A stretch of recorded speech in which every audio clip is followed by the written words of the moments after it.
Bismillahirrahmanirrahim. Assalamualaikum warahmatullahi wabarakatuh. Selamat pagi anak-anak. Bagaimana kabarnya?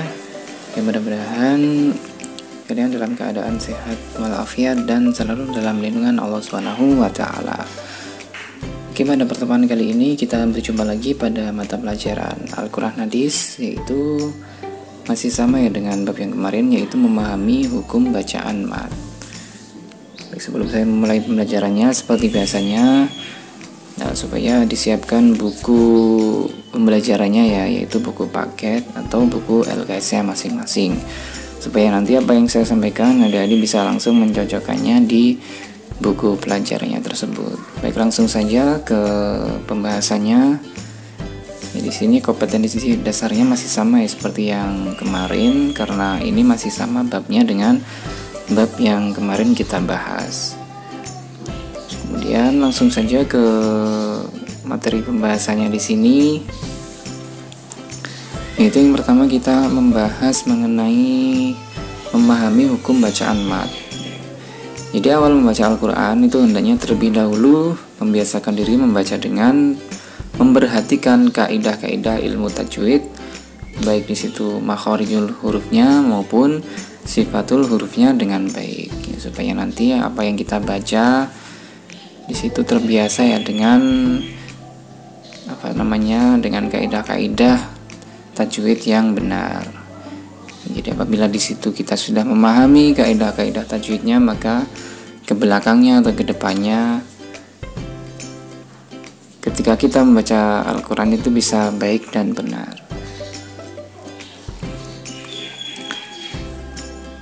Ya, kemudian di sini selanjutnya pembahasannya mengenai mat ya.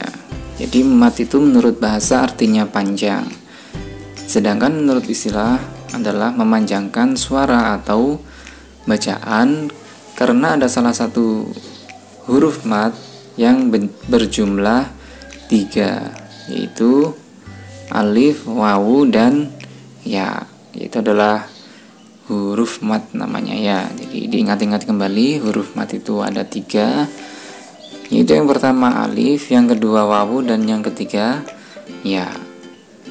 Ya, bisa diingat-ingat kembali ya, itu ya, hurufnya ada 3. Kemudian langsung pembahasan selanjutnya. Di sini ada pun ketentuan berlakunya huruf mat ya. Huruf mat tadi ada 3, yaitu ketentuannya di sini sebagai berikut.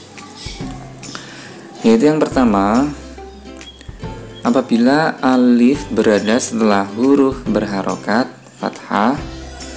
Kemudian yang kedua, apabila wawu berada setelah huruf berharokat dhammah. Dan yang ketiga, yaitu apabila ya berada setelah huruf berharokat kasroh.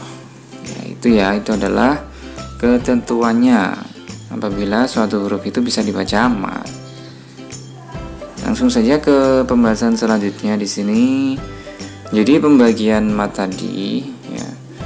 Pembagian mat tadi itu dibagi menjadi 2 bagian. Itu yang pertama ada mat asli, dan yang kedua itu ada mat far'i. Dan yang pertama kita akan membahas mengenai mat far'i terlebih dahulu, mat asli terlebih dahulu.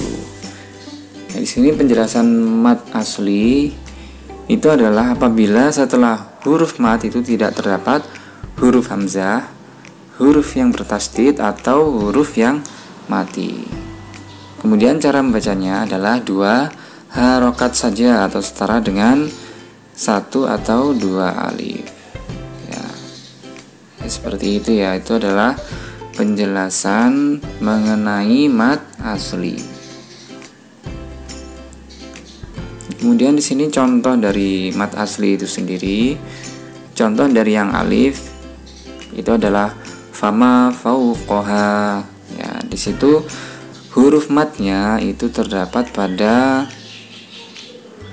huruf ma itu ya. Ma yang di fathah, kemudian ada alifnya, dan ha yang di akhir kata, di akhir lafadz, yang ha di fathah beserta ada alif di belakangnya. Yaitu adalah termasuk mat asli ya. Kemudian yang kedua di situ yang dari ya aidihim, ya yang disukun setelah huruf dal yang dikasroh. Dihim, ya di-nya itu adalah mad asli. Kemudian yang contoh dari wawu, ya di situ ada irhabu, ya bu-nya di situ yang berada di akhir lafadz di situ ya. Bu-nya itu wawu yang disukun setelahnya huruf yang berharokat dhammah. Ya, itu adalah contoh dari mad asli yang dari wawu. Ya, itu bisa diperhatikan kembali. Ya, bisa diingat-ingat supaya nanti ketika ujian adik-adik bisa mengetahuinya dengan gampang, dengan mudah ya, seperti itu ya. Kemudian penjelasan selanjutnya di sini membahas mengenai mad far'i.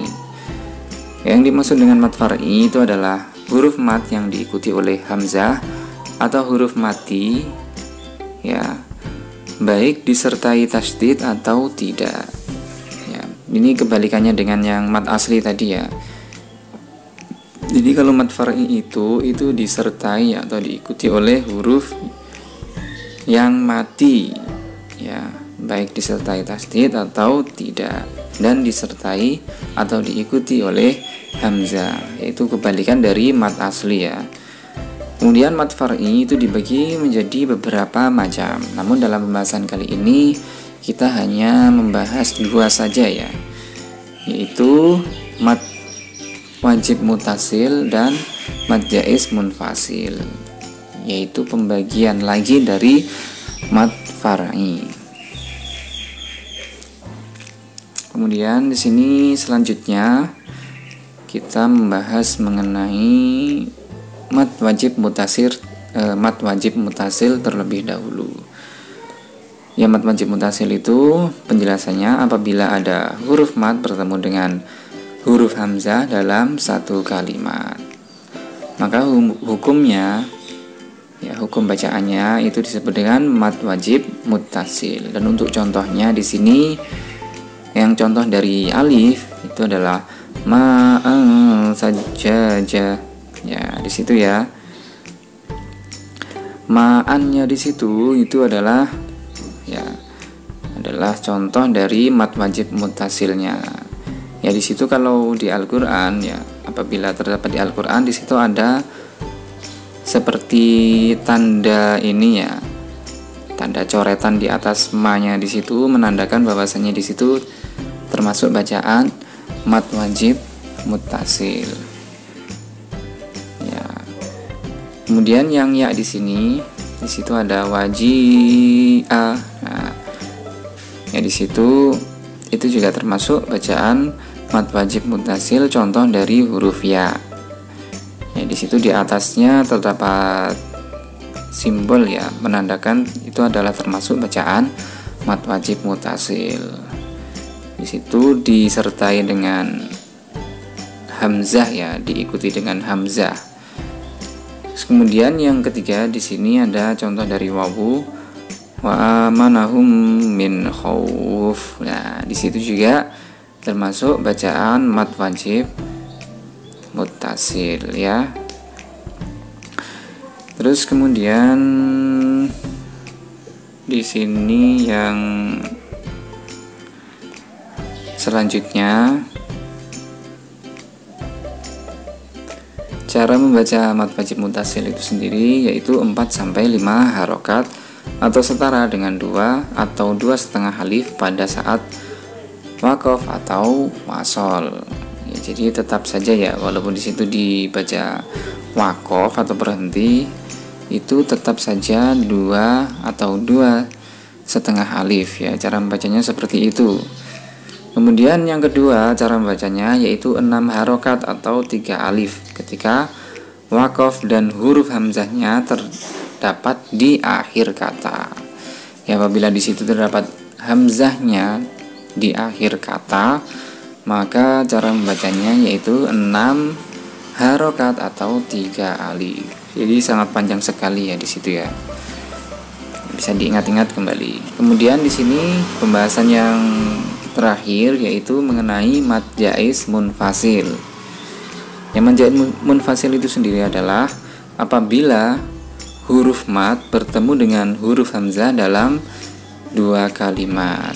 Ya, perbedaannya seperti itu ya apabila mad wajib muntasil tadi berada dalam satu kalimat, tetapi kalau mad jaiz munfasil itu berada pada dua kalimat.